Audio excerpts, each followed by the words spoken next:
Hello students, today I am going to start a new chapter and the name of the chapter is Colonialism and Tribal Societies. Before starting this chapter, you need to know about the colonialism. Then, what is colonialism? Colonialism is the practice by which a powerful country controls another country in order to become richer. That is colonialism. Now, the second point is tribe. You need to know about what is tribe.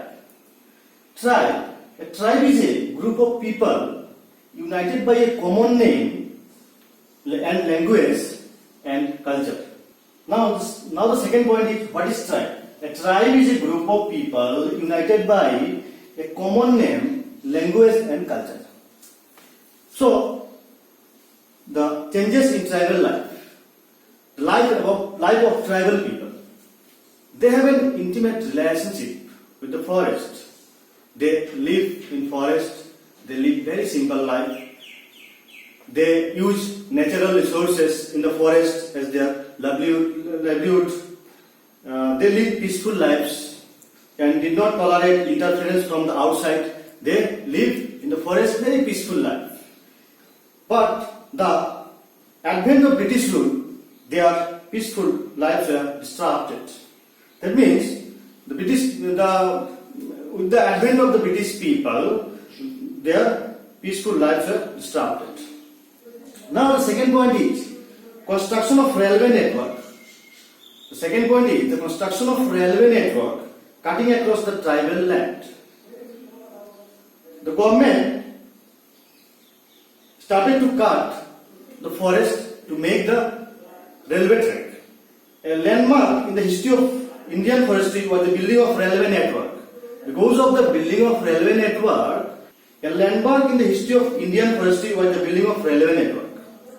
There was a large-scale destruction of forest in the early years only for the railway expansion, and that is why their life were disrupted. This meant that the large numbers of tribals were driven out from their lands because of the expansion of railway networks. And in order to have easy access to forest land, government of that time created forest department.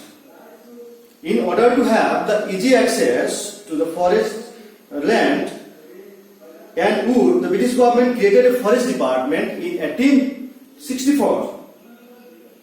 Rules and regulations that threatened the tribal way of life came into existence. Some of these included: number one, small blocks of reserved forest were created, and the rules were framed for regulating the chopping of trees for fuel and fodder by villagers and tribal people.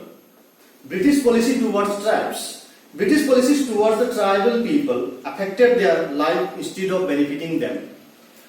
The British policies affected the lives of the tribal people in place of benefiting them.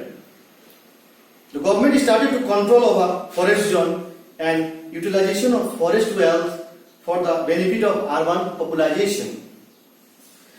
The Christian missionaries at that time in India were very active in some part of India and created a hostile feeling among the tribal people and resulted tribal revolts against the British. Now I am going to discuss some of the tribal revolts in India.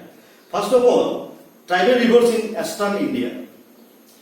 The Khons occupied large territory. The Khons occupied large tract of territories called Khandamals. They revolted in 1864. Then second one is the Santalas, inhabiting the territory of Bihar, adjoining Bengal, revolted in 1855 to 56. In 1917, the Santhals again revolted against forced requirement of labor in Mayurbhanj. The same year, witnessed the revolt of the Kukis in Manipur. Both were suppressed. Again, in 1870, the Kharwar rebellion took place, and in 1882, the Kachar Nagas of Kachar revolted under the leadership of Sambodhan. Now, tribal revolts in central India also. The Kolerian tribe of Chota Nagpur was ruled by petty chieftains. The Mundas, another tribe in Chota Nagpur, revolted in 1831, and in 1899 to 1900, Birsa Munda also revolted in the region of south of Ranchi. Tribal revolts in northeast. In 1829, the Khasis inhabiting the hilly region in the northwest on the border of Assam revolted against the British. They decided to turn out the British not only from the hills but also from the plains of Assam and organized themselves under U. Bor Manik and U. Tirot Singh. The Nagas revolted against the British in 1849 and would be suppressed only in 1850 and 51. Again, the Kukis, who inhabited the Lusai Hills and the hill region of Manipur and Tripura, attacked the British territories in 1829, 1844 and 1849. They were finally forced to submit in 1850. Here I am going to conclude this lesson. See you in the next class. Stay home, stay safe, do it for yourselves, do it for your family, do it for India. Let's break the chain of COVID-19. Hum honge kamyab. Jai Hind.